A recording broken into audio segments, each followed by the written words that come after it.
Assalamualaikum warahmatullahi wabarakatuh.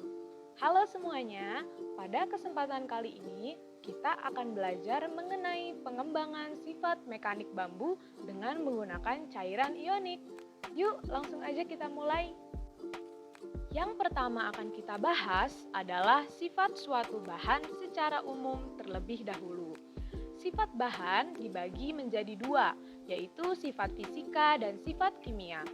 Sifat fisika suatu bahan contohnya adalah kekuatan, kekerasan, densitas, elastisitas, daya hantar, titik didih, titik beku, dan titik leleh. Sedangkan sifat kimia itu contohnya adalah kestabilan, kereaktifan, dan korosivitas. Nah, pada kesempatan kali ini kita akan membahas salah satu bahan yang banyak dikembangkan oleh peneliti saat ini, yaitu sustainable material. Sustainable material adalah material atau bahan yang dapat diproduksi sesuai dengan kebutuhan dan merupakan material berkelanjutan yang dapat diperbarui tanpa menghabiskan dan merusak sumber daya alam. Atau kalian bisa juga menyebut sustainable material sebagai bahan ramah lingkungan.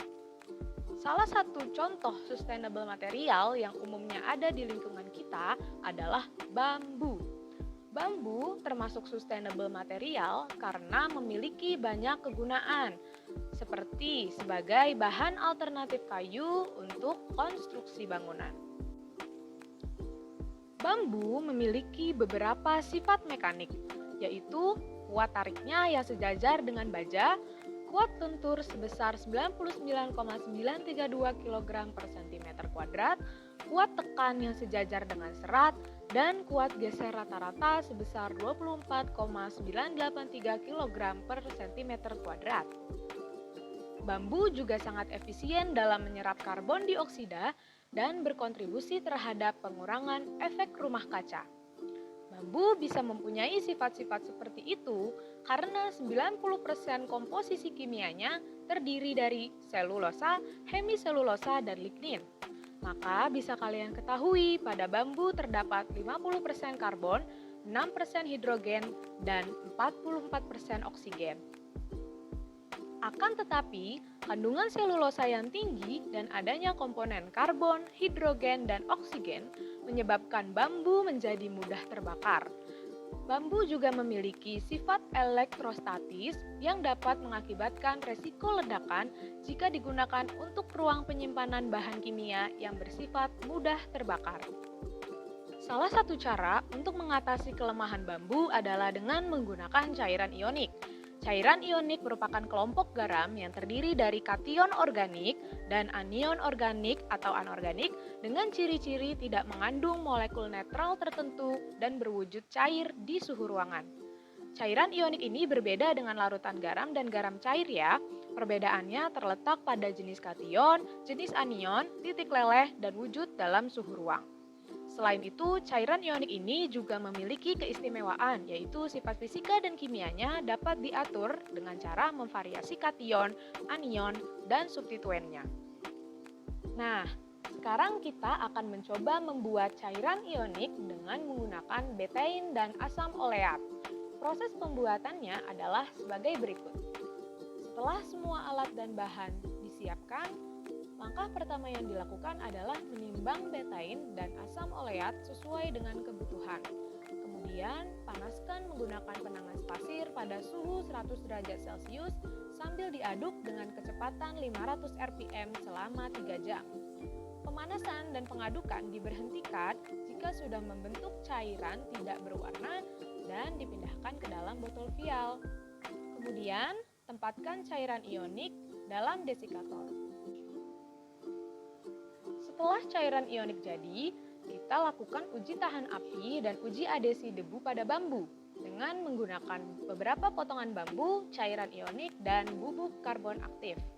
Proses uji tahan api adalah sebagai berikut. Uji tahan api dilakukan dengan merendam bambu dalam cairan ionik selama 24 jam. Setelah itu, bambu yang sudah direndam cairan ionik dan bambu yang tidak direndam dibakar bersamaan selama 15 detik dan diamati hasilnya. Hasilnya adalah sebagai berikut. Proses uji adhesi debu adalah sebagai berikut. Langkah pertama yang harus dilakukan adalah melapisi permukaan atas bambu dengan cairan ionik. Kemudian didiamkan dalam desikator selama 24 jam. Setelah itu, letakkan bubuk karbon aktif di atas permukaan bambu dengan cairan ionik dan bambu polos, kemudian diamati hasilnya.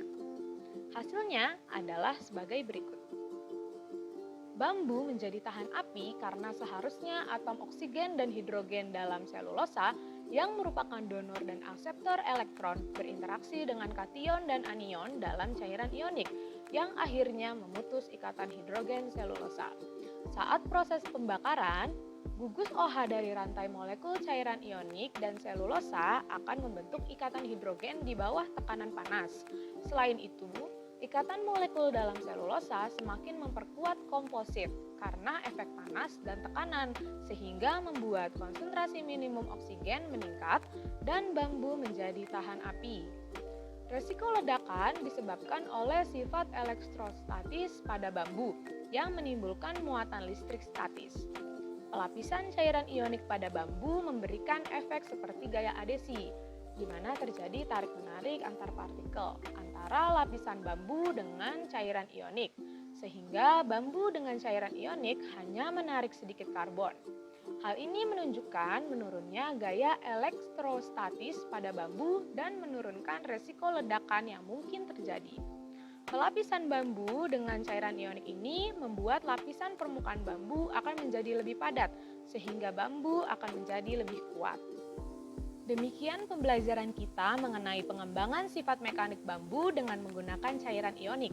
Ibu harap apa yang Ibu jelaskan bisa bermanfaat dan bisa kalian terapkan di kehidupan sehari-hari. Sekian dari Ibu, mohon maaf kalau ada salah kata. Wassalamualaikum warahmatullahi wabarakatuh.